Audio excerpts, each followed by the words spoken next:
আসসালামু আলাইকুম ওয়া রাহমাতুল্লাহ। যারা পবিত্র কোরআনুল হাকিম সহি শুদ্ধভাবে রিডিং পড়তে পারেন না, অর্থাৎ আমাদের এক লাইন পড়তে পড়তে আমাদের অনেক কষ্ট হয়ে যায়, আজকের এই ভিডিওতে আমি শিখাবো কিভাবে আপনি দ্রুত সহি শুদ্ধভাবে কোরআন রিডিং পড়তে পারবেন। তাই ভিডিওটি কেউ একটুও টানবেন না, সম্পূর্ণ ভিডিওটি দেখতে থাকুন। তার আগে ছোট্ট একটি রিকোয়েস্ট করব, আমার চ্যানেলটি সাবস্ক্রাইব করুন। তো চলুন আমরা ভিডিওটি শুরু করি। আমি গত পর্বের মধ্যে এই সূরাতুল বাকারার ৬০ নং আয়াতের এই পর্যন্ত আলোচনা করছিলাম। আজকে আমি এরপর থেকে আলোচনা করব। বিসমিল্লাহির রহমানির রহিম। ওয়াও জবর ওয়া, দত পেশ দু, ওয়া দু, রজের রি, ওয়া দুরি, বা লাগবে আবার এই তায়ের সাথে বাত, ওয়া দুরি বাত। অনেকেই এই দরটাকে আমরা দাল উচ্চারণ করে থাকি, এটাকে দাল উচ্চারণ করব না। ওয়া দুরি বাত কীভাবে পড়ব? ওয়া দুরি বাত। আইন জবর আ, লাম লাগবে এই ইয়ায়ের সাথে লাই, হাজের হি, আলাইহি, আলাইহি। এই হা উচ্চারণের সময় একটু মুখে আওয়াজ করব, আলাইহি এরকম করে পড়ব। মিম লাগবে এই জালের সাথে মুজ, আলাইহি মুজ। জাল লাগবে আবার এই লামের সাথে জিল, লামজবল্লা, জিল্লা, তাপেস্তু, জিল্লাতু। জালটা একটু নরম করে পড়ব। অনেকেই আমরা এই জালটাকে জিম পরে ফেলি, তো জালটা একটু নরম করে পড়লে এটা জাল উচ্চারণ হবে। জাল লাগবে এই লামের সাথে জিল, লামজবল্লা, জিল্লা, তাপেস্তু, জিল্লাতু। ওয়াদুরি বাত আলাইহিমু জিল্লাতু। তাহলে এই শব্দটা আমি কি পড়লাম? জিল্লাতু এরকম করে পড়ব। ওয়াও লাগবে আবার এই লামের সাথে ওয়াল, মিম লাগবে আবার এই সিনের সাথে মাস, ওয়াল মাস। কাপ জবর কা, নুন জবর না, মাস কা না, তাপেস্তু, ওয়াল মাস কা না তু, ওয়াল মাস কা না তু। তো যদি আমি এখন ওয়াকফ করি তাহলে এখানে কিন্তু এই তাটা ওয়াকফের সময় হা বানিয়ে দিব। তখন কিভাবে পড়ব? ওয়াল মাসকানা এরকম করে পড়ব। আমরা এখানে একটা ওয়াকফের নিয়ম শিখে নেই। ওয়াকফের সময় যখন শেষ হরফের মধ্যে এরকম গোল তা থাকবে, ওই তাটাকে আমরা হা বানিয়ে দিব। যেমনটা এখানে আমি ওয়াকফ করব, এর শেষে এই যে গোল তাটি আছে এই তাটিকে আমি হা বানিয়ে দিব, ওয়াল মাসকানা এরকম করে পড়ব। ওয়াও জবর ওয়া, বা আলিফ জবর বা। এখানে আমরা 4 আলিফ টান দিব। কেন? এই যে মদের হরফের উপর এই যে মোটা চিহ্ন, এরপরে এরকম গোল হামজা থাকলে সেখানে আমরা 4 আলিফ টান দিব। ওয়া বা, হামজা ওয়াও পেশ উ, ওয়া বা উ। তো আমি নিয়মটি কি বললাম টান দেওয়ার? যে মদের হরফের উপর এরকম মোটা চিহ্ন, এরপরে এরকম গোল হামজা থাকলে সেখানে আমাদের 4 আলিফ টানতে হবে। ওয়া বা উ এরকম করে পড়ব। বাজের বি, গন জবর গ, বি গ, দত জবর দ, বি গ দ। অনেকেই আমরা বি গা দা এরকম করে পড়ি, এরকম করে পড়ব না। তাহলে কিভাবে পড়ব? বি গ দ, বা লাগবে আবার এই মিমের সাথে বিম, বি গ দ বিম। এখানে আমরা গুণনা করব নাকের বাসি দ্বারা, কারণ মিম এবং নুনের উপর তাজদিদ হলে সেখানে আমাদের গুণনা করতে হবে। বিগদিম এরকমভাবে গুণনা করব। মিমজের মি, নুন লাগবে আবার এই লামের সাথে নাল, লাম খারা জবর ল। এখানে আমরা এই লামটিকে মোটা করে পড়ব, কারণ আল্লাহ শব্দের লামের পূর্বে যখন দেখব জবর অথবা পেশ আছে ওই জায়গার মধ্যে আমরা এই লামটিকে মোটা করে পড়ব, এবং আল্লাহ শব্দের এই লামের পূর্বে যখন দেখব জের আছে ওই জায়গার মধ্যে আমরা লামটিকে চিকন করে পড়ব। তো এবার আপনি বলেন তো এই জায়গার মধ্যে লামটি কিভাবে পড়ব? হ্যাঁ, মোটা করে পড়ব, কারণ আল্লাহ শব্দের লামের পূর্বে এই যে জবর থাকার কারণে এই লামটিকে মোটা করে পড়ব। বিগদিম মিনাল্লাহ, হাজের হি, মিনাল্লাহি। তো যদি আমি এখন ওয়াকফ করি তাহলে কিভাবে পড়ব? মিনাল্লাহ এরকমভাবে পড়ব।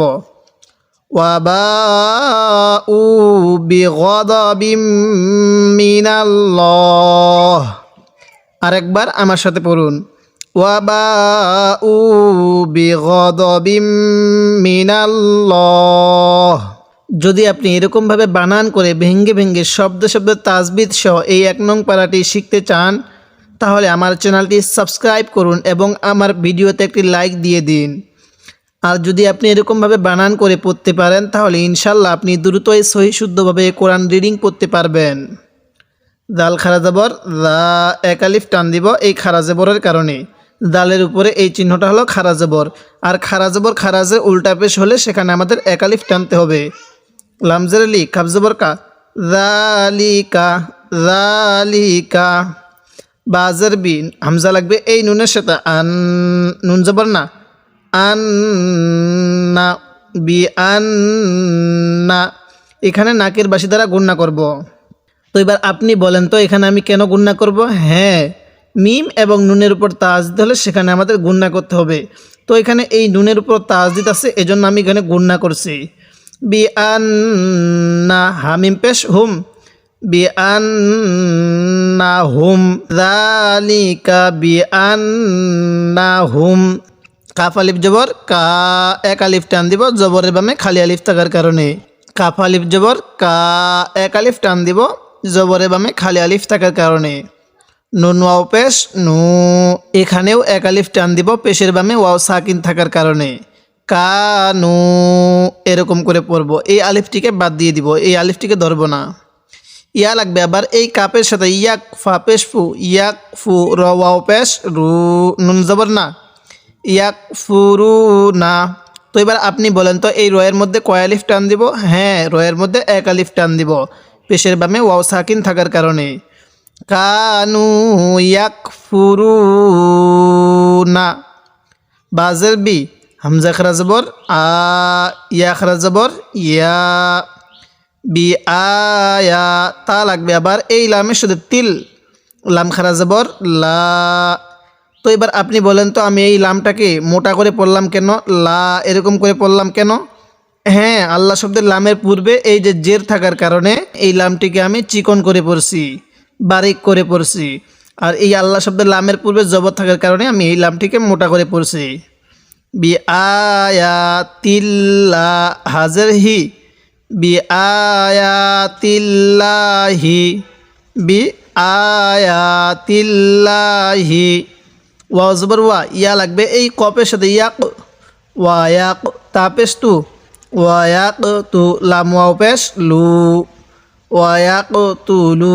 নুন লাগবে আবার এই নুনের সাথে নান, ওয়া ইয়াক তু লু নান, নুন জবর না। বা লাগবে আবার এই ইয়ার সাথে বি, না বি, ইয়া খারাজের ই, নুন জবর না, না বি ই না। এই ইয়ার মধ্যে কয় আলিফ টান কে বলতে পারবেন? হ্যাঁ, ইয়ার মধ্যেও এক আলিফ টান। নাবি ই না, ওয়ায়াকতুলুনান নাবিয়িনা। কিভাবে পড়ব? ওয়ায়াকতুলুনান নাবিয়িনা, এরকম করে পড়ব। বাজের বি, গয় লাগবে এই ইয়ার সাথে গয়, বি গয়। অনেকে আমরা বি গাই এরকম করে পড়ি, এরকম করে পড়ব না। র লাগবে এই লামের সাথে রিল, বি গয়রিল, বি গয়রিল। হা লাগবে এই কপের সাথে হাক, কবজের কি হাকি, বি গয়রিল হাকি। কীভাবে পড়বো তাহলে? বি গাইরি এরকম করে পড়বো না কিন্তু, বি গয়রিল হাকি। ওয়াকফ করলে আমরা এখন কিভাবে পড়বো? বি গয়রিল হাক, এরকমভাবে পড়ব। দাল খারা জবর দা, লামজের লি, কাব জবর কা, যালিকা যালিকা। বাজের বি, মিম আলিফ জবর মা, এক আলিফ টান দিব জবরের বামে খালি আলিফ থাকার কারণে। বিমা যালিকা বিমা। আইন জবর আ, সত লাগবে এই ওয়াওয়ের সাথে সৌ, এই ওয়াওয়ের সাথে লাগবে না, কারণ এই ওয়াও সাকিনের পরে, কারণ সাকিনওয়ালা হরফের পর তাজদিদওয়ালা হরফ থাকলে ওই জায়গার মধ্যে আমরা এই সাকিনওয়ালা হরফটিকে বাদ দিব। তাহলে নিয়মটি কি বললাম? সাকিনওয়ালা হরফের পর তাজদিদওয়ালা হরফ থাকলে ওই জায়গার মধ্যে আমরা এই সাকিনওয়ালা হরফটিকে বাদ দিব। আসাউ, ওয়া জবর ওয়া, আসাউয়া বিমা আসাউয়া। কাফ আলিফ জবর কা, নুন ওয়াও পেশ নু, কানু, এরকমভাবে পড়ব। তাহলে আসাউয়া কানু। ইয়া লাগবে এই আইনের সাথে ইয়া তা জবর তা ইয়া তা দাল ওয়াও পেশ দু নুন জবর না ইয়া তা দু না।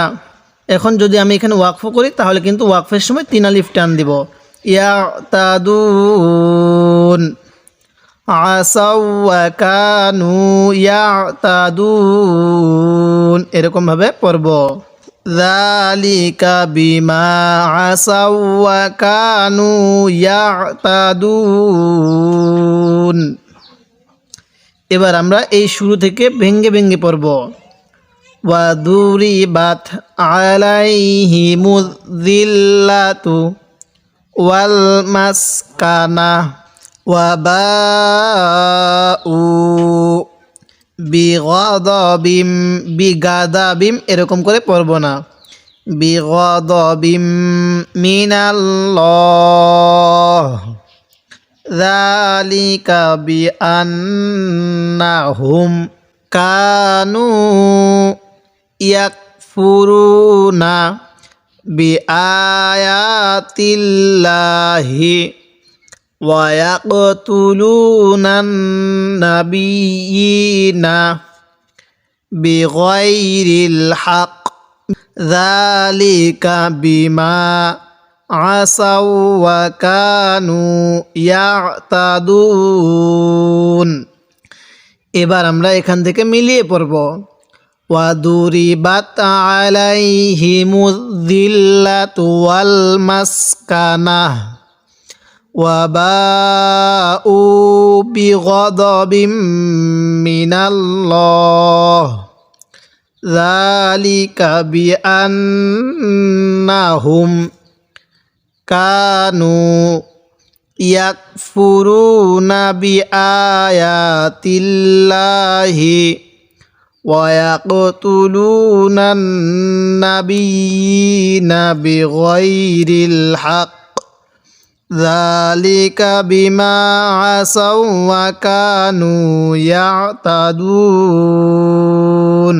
যদি আপনি এরকমভাবে বানান করে ব্যঙ্গে ব্যঙ্গে শব্দে শব্দে তাজবিদ সহ অল্প কিছুদিন শিখতে পারেন তাহলে ইনশাল্লাহ আপনি দ্রুতই সহি শুদ্ধভাবে কোরআন রিডিং পড়তে পারবেন। তাই আমার চ্যানেলটি সাবস্ক্রাইব করুন এবং আমার পর্বগুলো নিয়মিত দেখুন। আজকে আমি সূরাতুল বাকারার এই 61 নং আয়াত পর্যন্ত আলোচনা করলাম। পরবর্তী পর্বের মধ্যে আমি এই 61 নং আয়াতের পর থেকে আলোচনা করব।